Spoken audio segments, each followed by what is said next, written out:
beaucoup. On va donner maintenant la parole à Gabriel Zachmann. Il est full professor of the Computer Science Department in Bremen. Il s'intéresse beaucoup à la reconstruction et à l'aide à l'extension de réalité au bloc opératoire, dans le contexte du bloc opératoire. Et donc, il va nous parler de l'extended reality around the operating room and the future. Ça proche du sujet que nous a traité Patrick Nataf. To share, you must have. Where is your keynote here? Document? No. You can share the whole screen. No. You must. Et ça fait plusieurs années qu'il travaille sur ce sujet de extended réalité au bloc opératoire et dans son environnement immédiat. Donc on est en plein dans le sujet pour faire un complément d'information. This one? This one. Close this one. Just here. Here? Right. And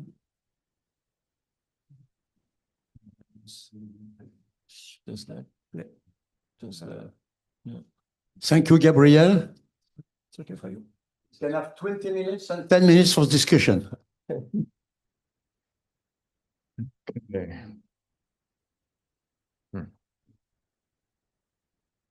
Okay. Thank you very much for the kind introduction.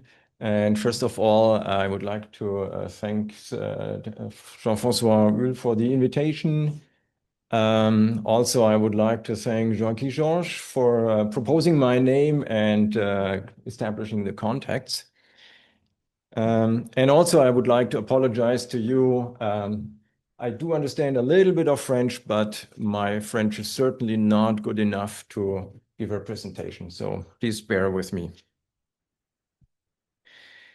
So in the following, I'm going to present some ideas and work on using extended reality for the operating room of the future or today.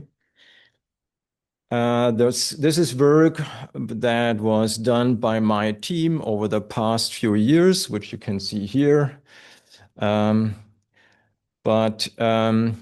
First, I would like to present some of the outcomes of a Darkstuhl seminar that I organized about a year ago.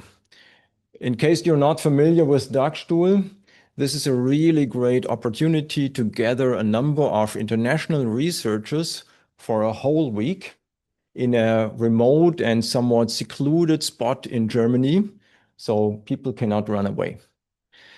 And in my case, we gathered mostly computer scientists, but also for surgeons for a whole week. We did presentations. Attendees also gave demos of technologies and their work.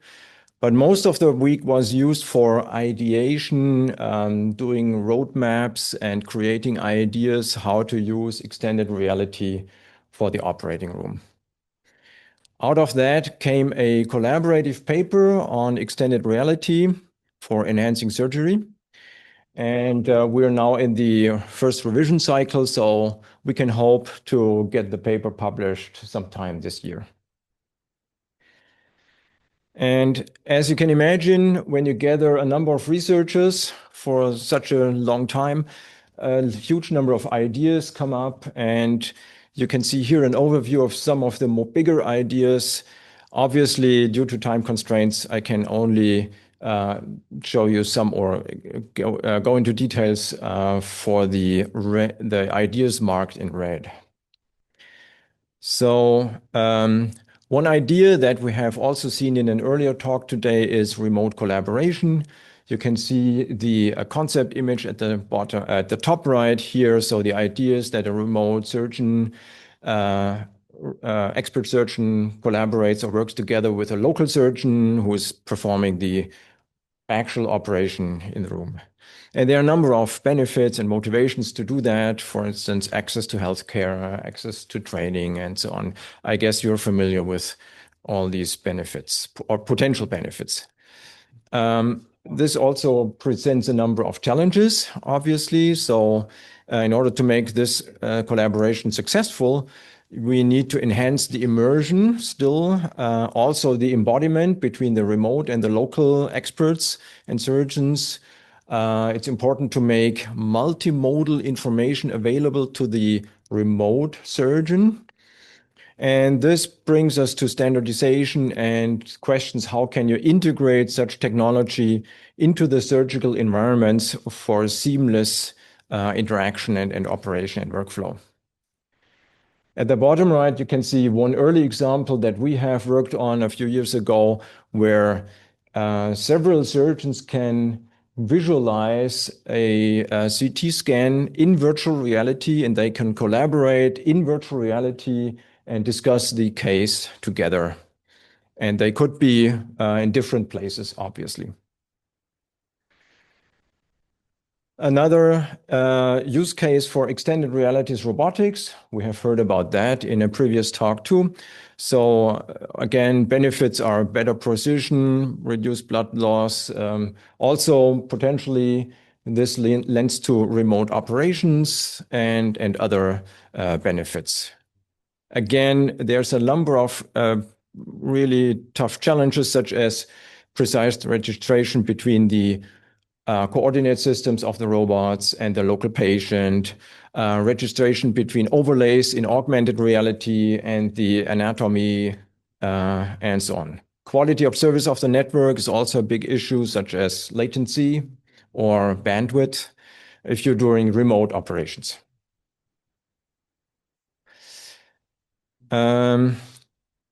It also turned out that extended reality has could have a number of benefits for the patients directly. So, for instance, you could use extended or virtual reality to communicate operation plans to the patients very intuitively. And maybe you could even take decisions together with the patient in virtual reality or while discussing the case in VR. It also appears that, or research has shown that VR could have a lot of benefits for distracting patients before an operation or even during the operation. It could help to manage pain during the operation or before anxiety, emotions, and this kind of stuff.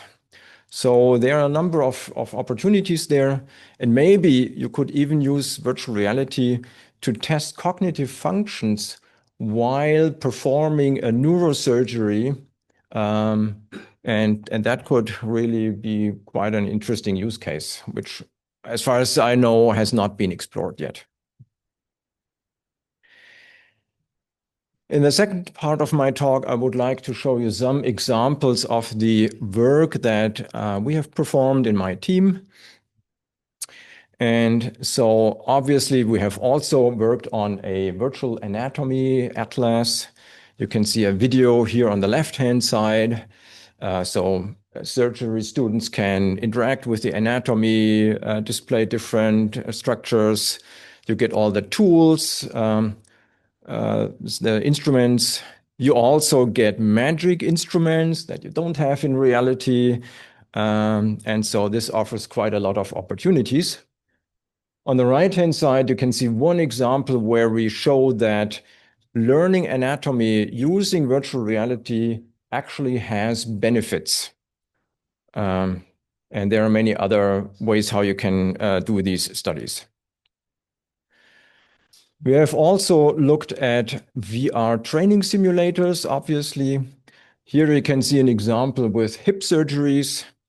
And in this video, you can see one of the very important steps in this whole procedure. And I guess you can imagine that haptics here is paramount. And the problem is that surgeons don't see anything, and it's very difficult to teach the haptic skills for this procedure. So we have built a VR simulator over the past years where we try to replicate the anatomy and also the forces that a surgeon would feel during the real operation. In this screenshot, you can see what the trainee would see in their VR headset. So virtual operating room, virtual patient, the access to the hip socket. And in the video on the left, you can see now how the system works. So the trainee is holding the real instrument in their hands and manipulate that, but the instrument is mounted to a robot. And through the robot, we can then output forces that a surgeon would feel in the real operation. And we have developed algorithms and methods to calculate really high forces with 1000 hertz update rate, which is kind of the gold standard in force feedback. We have also looked at using XR in the operating room directly during procedures. So for instance, the lighting. As you all know, probably lighting always has to be adjusted and maybe readjusted during operations, which could cause distractions. And so we have done research in trying to make lighting systems more automatic or autonomous. In our approach, the idea is to do away with the moving lamps, but instead mount an array of light modules fixed on the ceiling. They can rotate and orient, but they cannot shift. And the system also comprises a camera, which you can see also in the screenshot at the top, these little black boxes. And they capture the whole scene around the operating table. And in this video, you can now see the system or what the simulation does. It basically simulates the line of sight for each and every light module to the operating site and tries to calculate occlusions or visibility. And that way we can basically calculate optimal brightness for each and every lighting module such that you get a constant optimal lighting at all times, no matter where staff is standing or occluding which light modules. And what you see at the bottom, the recording is an actual recording of a real operation. And here you can see a physical prototype. So our partners in the project have built this physical prototype. And if you look closely, if you watch closely the modules on the ceiling, you will see that they gradually dim up and down and change the lighting depending on the situation around the operating table.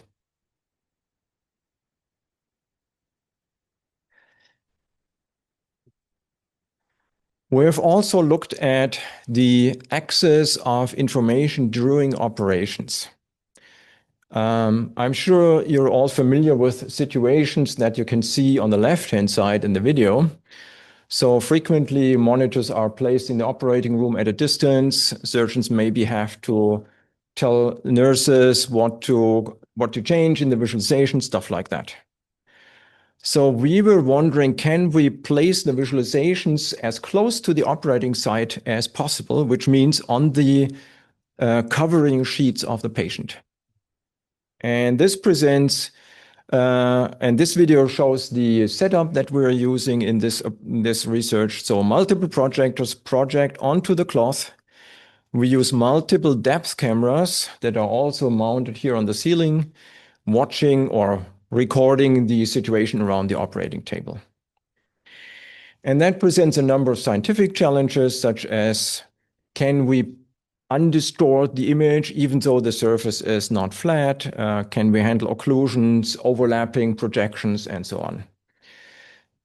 And here you can see a video of our work in progress. So you can see how the system automatically undistorts the visualization, even if the cloth and the surface, the projection surface changes during the operation. So you can see it takes a little bit of time before the projection converges again to a sharp image. But this is necessary because multiple projectors produce overlapping images on the cloth. Here are some results. We can drive 3 projectors and 3 cameras at the same time on a single PC and do all the calculations in 20 milliseconds, which is pretty good. It's pretty much real time. We can also achieve 1.6 millimeters accuracy of the visualization on the cloth, even if the cloth is highly uneven and really not flat at all. Here's another video showing how the system works. So you can see the visualization follows the head of the surgeon. It always looks flat. And with gestures, you can even interact with the visualization. So the system has cameras, so we can do gesture recognition. And here you can see basically a user study or a recording of a user study that we are currently carrying out. And so basically surgeons could then click on buttons in the visualization. Lastly, I would quickly like to talk about tracking surgical instruments. I guess you are all familiar with this problem, which arises in image-based navigated surgery. The current approaches use markers that are mounted on the surgical instruments. This requires, of course, a line of sight between the camera and the markers. But then sometimes the line of sight is occluded or blocked, and sometimes the markers are stained, and then the system loses the tracking. So we were wondering, can we track the instruments without the markers? Because we already have the CAD model of the instruments. So we are using neural networks to try to track the poses of the instruments in the camera images directly. And this presents a number of challenges. So for instance, how accurate can the tracking be? What happens if instruments are partially occluded? What's the accuracy now? What are the update rates we can achieve, and so on. And in order to stay somewhat within the time limits, I'm just presenting here one of the results, which looks at the accuracy. How much accuracy do we get under partial occlusion of the instruments? On the right-hand side, you can see one such case where we are simulating an occlusion, a partial occlusion of a screwdriver. And you can see on the very right-hand side the ground truth. That is not visible to the cameras, of course. What the cameras see is what the blue and white image shows.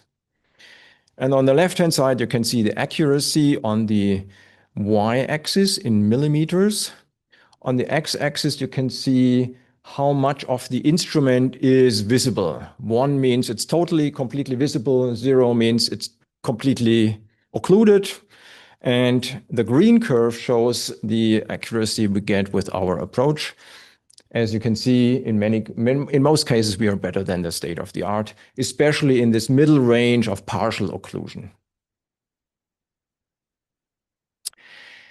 And that brings me already to the conclusions. I think we can say that virtual reality is proven to be effective for training surgical skills and knowledge. And there are many, many studies we have seen in previous talks. We have seen other examples too that prove that. I would also like to hypothesize that virtual reality, AR, and artificial intelligence will become effective tools during surgeries in the operating room. And with that, I would like to thank you very much for your attention. Here's the QR code again. So in case you want to contact me later, feel free to snap a photo of the QR code. Of course, I'm also around today if you want to talk to me, and I'll be happy to answer any questions you might have. Thank you very much. Innovation in the operating room. Some question for Gabriel? Joachim? Yes. Hey, Gabriel, thank you very much for the excellent talk. I had 30 questions, but I'll summarize that in 2 probably. In the scenario where you have several light sources in the ceiling to replace the movable lamp, have you made a comparison of efficiency and the illumination conditions with the movable lamp scenario? A comparison with the movable lamps. Sorry. So a comparison with the movable lamps is rather difficult to do. We didn't do that because it would be a relatively complex user study. What we did is we did actual measurements of our physical prototype. What is the lighting that we can achieve on the operating site? And that turned out to be really very constant. We also asked the experts. So we did expert interviews and they were really quite happy with that. We, of course, also did a number of simulations with our system that show how much is the fluctuation, the variance of the lighting situation in the operating site over time and over space and so on, but not a comparison. Yeah. So, because this was tied to something else, people in Hollywood and now in Netflix, Paul de Bevets from SIGGRAPH fame, he has constructed this spherical dome with LED emissions placed at precise intervals. And I was wondering if you did some study with the optics manufacturer or considering the spacing and the intensity and characteristics of the lamps. I found that work very interesting. Yes, thanks a lot for the question. That's a very good question, and we don't see it here. We did actually look at the placement of the light modules, and basically what we did is we tried to, or we ran a whole optimization procedure for a day or two and find the best placement of the lamp modules on the ceiling. So the regular grid that I showed earlier is the very first attempt. But in reality, if you wanted to have the best lighting, the optimal lighting with the minimal number of lamps, then the pattern would look much different. And we did a number of optimizations to find the optimal patterns given certain procedures, certain patterns of the staff around the table and stuff like that. So yeah, excellent question. Thank you very much. Other question for Gabriel? So we have Hudson, who is asking question from the Zoom session. Please, Hudson, you can ask a question. Bien sûr, Gabriel, moi je voudrais savoir quel est l'avenir pour l'ophtalmologie. What do you think will be the future of ophthalmology in the subject that you explained? Here we deal with all surgical specialties, 13. Can you say it? Can you say it again? All the surgical specialties, and especially ophthalmology for them. Okay. And ophthalmology is surgery? Yeah. Eyes. Oh, I see. Sorry, I'm a computer scientist, so I'm not. I know. I don't know all the technical terms of the medical area. Yes, eyes is an interesting topic. I'm not aware of a lot of research looking at extended reality for eye surgery. So I think that could be a really, really good opportunity for computer scientists and everybody to do more research. I frankly, it's probably a very tough case because the structures are also so delicate and fine. So I can imagine that is a pretty difficult area. Maybe, I don't know, robotics could be a good opportunity to help there. But personally, I haven't looked into that area. Because we are very advanced in ophthalmology in terms of 3D visualization. Nous avons la visualisation 3D très développée, but not for doing these robotic surgeries because we have to be the surgeon there. Il faut que nous faisons la chirurgie. C'est pas facile de faire la chirurgie par robot dans l'ophtalmologie. C'est le problème. Was there a question? If yes, maybe someone can translate for me. Just a comment, just commenting. Okay, thank you very much. Y a-t-il d'autres questions? Bon, Merci beaucoup. Merci à tous les orateurs.